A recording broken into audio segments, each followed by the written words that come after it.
हे प्रिय मित्र, अब हम पहुंचते हैं भगवत गीता के 38वें श्लोक पर, जहां अर्जुन की दृष्टि केवल युद्ध के तात्कालिक परिणामों पर नहीं रुकी, बल्कि अब वे आगे देखने लगे हैं कि यदि हमने यह युद्ध लड़ा तो कुल के धर्म, परंपरा और सामाजिक व्यवस्था का विनाश निश्चित है। यह सोच उन्हें और भी गहराई में ले जाती है। यह है अध्याय 1, श्लोक 38।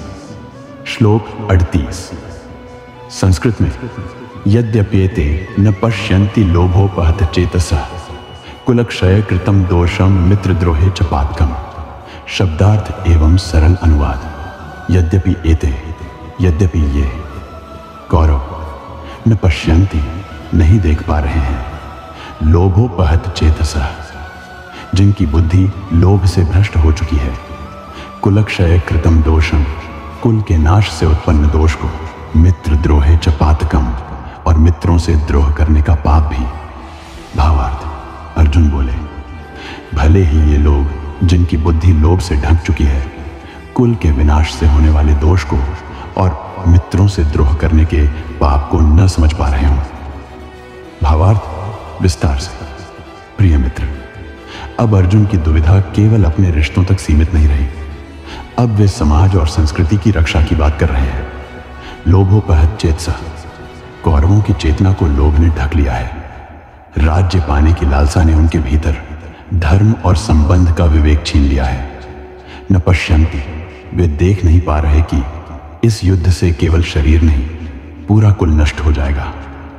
कुलक्षय कृतं दोषम, जब कुल वंश का नाश होता है तो केवल व्यक्ति नहीं, संस्कार, परंपरा, संस्कृति सब समाप्त हो जाते हैं। मित्रद्रोहे च पातकम्, मित्रों, सगे संबंधियों से द्रोह करना सिर्फ क्रूरता नहीं, पाप का बीज है। इस श्लोक में छिपा संकेत। अर्जुन अब युद्ध को सामाजिक और नैतिक विनाश का कारण मानने लगे हैं। वे यह कह रहे हैं कि यदि कौरवों की बुद्धि लोभ से ढकी है तो क्या हमें भी वैसा ही बन जाना चाहिए। इस श्लोक से हमें क्या सीख मिलती है? जब हम किसी निर्णय के द्वार पर हों, तब केवल अपने लाभ या क्षति को न देखें, बल्कि यह भी विचार करें कि इससे समाज, परिवार, संस्कृति और धर्म पर क्या प्रभाव पड़ेगा।